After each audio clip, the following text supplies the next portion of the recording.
In this video, I'm going to teach you how to delete anything from your credit report in 90 days. Let's begin. So step number one when it comes to deleting anything from your credit report in 90 days is reviewing your credit report. Now, I know the go-to for most people when it comes to reviewing their credit report are platforms like Credit Karma and Experian. However, I would strongly recommend, if you are serious about getting negative items deleted from your credit report, to use MyFreeScore Now. The reason why is because MyFreeScore Now is going to give you the most accurate picture of what is taking place on your credit report.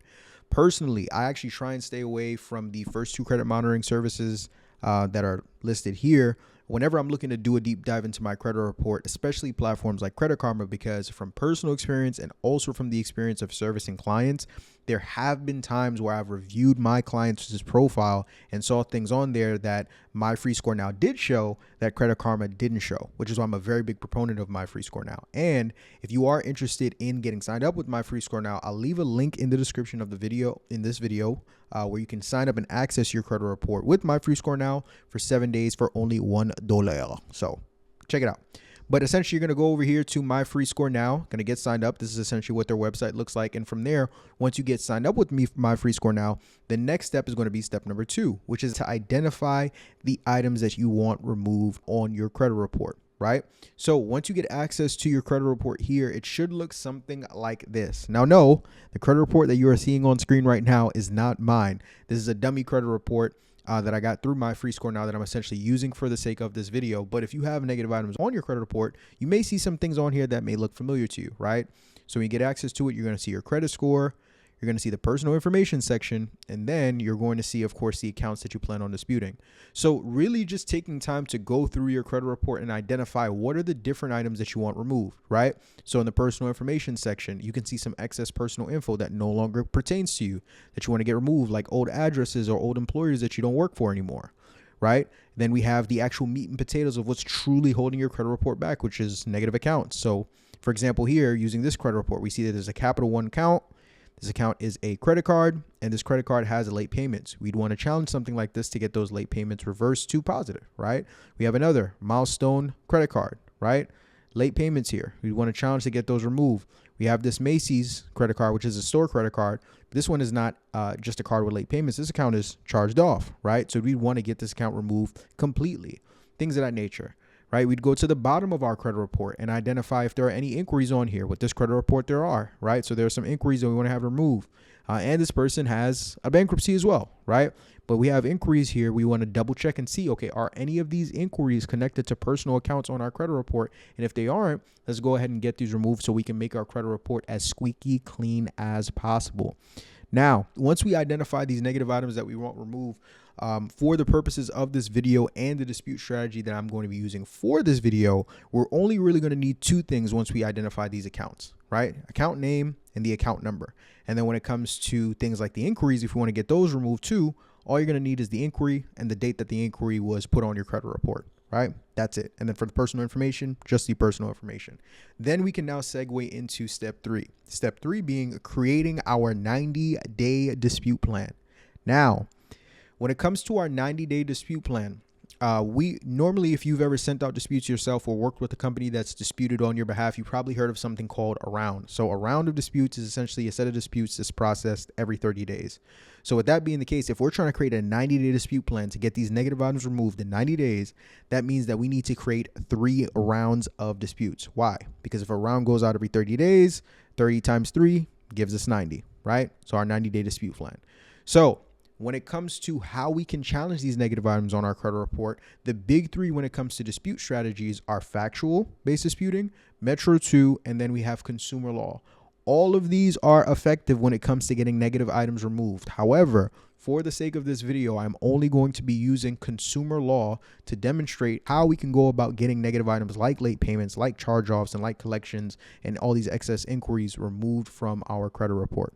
So given that I'm going to be using consumer law, guys, what I'm going to do is I'm going to provide what I believe are the 3 best laws that you can use to get these negative items removed based on my experience using these very same laws for individuals that I have served that also were looking to get these items removed. So if we're creating 3 rounds of disputes, here are the 3 laws that I would give for you guys to use to challenge negative items that may be holding your credit report back. Starting with round 1, we're actually not using 1 law in round 1. We're using 2. as a 1-2 punch. Those two laws being 15 U.S. Code 1681EB and 15 U.S. Code 1681I5. So big thing here, right? As we get ready to explain what these laws are. A lot of times people fess up a bit too much when it comes to creating disputes and think that they have to buy templates because they're too wary about creating their own custom dispute letters. Creating your own dispute letters are ridiculously easy. All you're going to do, especially once I give you the laws here, is you're going to take whatever laws that I provide to you. You're literally going to Google them. And then from there, once you Google those laws, you'll be able to find them here. 15 U.S. Code 1681E. You would come here to where it says section B, accuracy of the report. And then from there, you can literally copy and paste it into a doc like what I've done here and create your own custom letters. And by the way, doing so would actually behoove you versus using templated letters, because you have to think these credit reporting agencies, they're getting templated letters literally on a day-to-day basis. If you're creating custom dispute letters that actually don't look like they were, made in Credit Repair Cloud, you may give yourself a better chance of getting those items removed within that 90-day time frame. So something to think about. But round one, we're going to be using 15 U.S. Code 1681EB, 15 U.S. Code 1681I5. Essentially, these laws reference accuracy when it comes to the Fair Credit Reporting Act and state that whenever a consumer reporting agency prepares a consumer report, it shall follow reasonable procedures to assure maximum possible accuracy of the information concerning the individual about whom the report relates. And then the next law, which is 1681I5, says that if after any reinvestigation under paragraph 1 of the information disputed by a consumer, an item of the information is found to be inaccurate or incomplete or cannot be verified, the consumer reporting agency shall promptly delete that item of information from the file of the consumer. So all these laws are simply stating that it's the credit reporting agency's lawful responsibility to make sure that everything they report on your behalf is 1,059% accurate. And if it's not, by law, if you can identify those inaccuracies, they have to remove those items from your credit report. So we can essentially use this in our first round of disputes like I've done here, and then reference all the different inaccurate information on our credit report we want removed. So notice here, I already took time to plug it in. So with this dummy credit report that we have for this person, for example, I already plugged in their personal information, right? So this person has an excess address here they no longer live at, P.O. Box 641, right? Went ahead and plugged it in here, right? They have these accounts, that DSNB Macy's account, right? Let's go back over here. I essentially challenged that account as well. This account is charged off.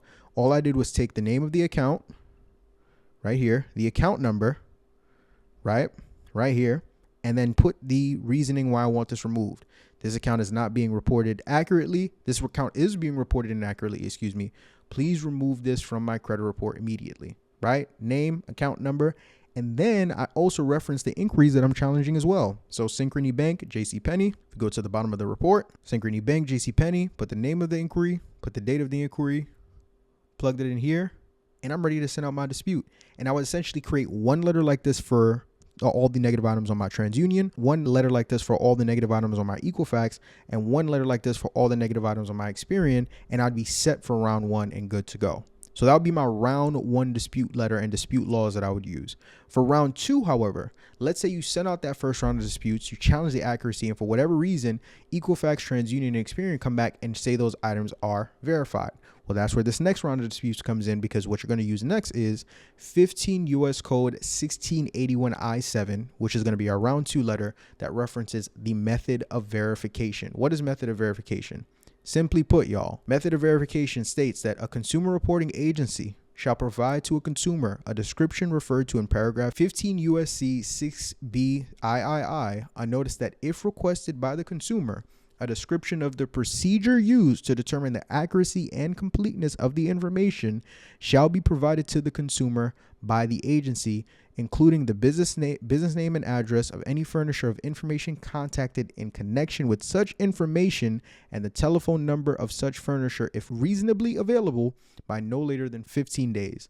So all this is saying is that if you use the dispute that I provided to you in round one, the consumer reporting agencies come back and say, hey, this account that's on your credit report is accurate. You can now come back and use 15 U.S. Code 1681I7 method of verification and say, cool, you guys are saying it's accurate. I need for you to provide me the procedure and all the information connected to the investigation that took place to verify that this item is accurate. And you have to not only provide that, but it has to be provided within 15 days of my request. And by law, if that information is not provided to the T, This account must be removed expeditiously. You understand me? So this is a really great second round dispute to use, because a lot of times when you send that first round of disputes out, the credit reporting agency is going to come back, say the item is verified, but we can use this to go ahead and hold their feet to the fire and force them to show us proof. And if they can't, has to be removed. But if for whatever reason, presenting another hypothetical, let's say you aren't able to get negative items removed using round 1. You are able to get them removed in round 2, but then round 3 comes, and even after getting them removed, the credit reporting agencies now come and put those negative items back on your credit report, which is a very common thing that happens in the dispute process. That's where our third and final law is going to come in to seal the deal, which is 15 U.S. Code 1681 I5B, II, and III. So we're going to come over here. This law essentially stating that if any information that has been deleted from a consumer's file pursuant to subparagraph A is reinserted in the file, the consumer reporting agency shall notify the consumer of the reinsertion in writing no later than 5 business days after the reinsertion. So essentially, if you got a negative item deleted from your credit report and the credit reporting agencies went and put that item back on your report without providing you a written notice within 5 days, by law, they now have to go ahead and remove it from your credit report, because they didn't provide you notice. Where is the written notice that you guys provided me that you went ahead and did this on my behalf? I need to be able to see it. And if I don't have it, it has to be taken off my credit report again. And then in III, all this is simply stating is doubling down on it, but asking for additional information. So it's asking for a statement that the disputed information has been reinserted. It's asking for their business name and address of any furnisher of information contacted with the telephone number. Once again, challenging the credit reporting agencies, holding their feet to the fire and saying, not only do I need you to show me proof that you gave me a written update that this information was going to be put on my credit report, but I need all the information that's connected to it as well. So it takes a similar approach that the method of verification law takes, but instead of us challenging them on the procedure that they took to verify the item, we're challenging them on, the procedure they're supposed to follow when they reinsert a negative item on our credit report. So in closing, essentially, our first round will challenge the accuracy. Our second round would challenge the method of verification, and our third round would ensure that even after we get these negative items removed, if the credit reporting agencies come back and reinsert them on our credit report, we have a way for us to challenge and get those negative items removed from said report. And the last piece of advice that I would give you guys when taking this approach is making sure that when you're sending out these dispute letters, you're sending them out in a timely fashion. Make sure you're not sending out your first round of disputes in 30 days and then the second round, 45 days later. You want to maintain that consistent time frame of sending out those disputes every 30, maximum 35 days to ensure that you maximize the results that you can get and getting those items removed within the 90-day time frame. So guys, with these disputes, you can use all 3 of these disputes to go ahead and get these negative items removed from your credit report within 60 to 90 days. Hope you all received immense amounts of value from this video. And if you have, don't forget to hit that subscribe button and head over to takeoffinancial.com if you're interested in learning more about how me and my team can fix your credit and restore your credit report for you. If you're not interested in doing it yourself, the link is going to be in the description below. But as always, appreciate y'all. Peace.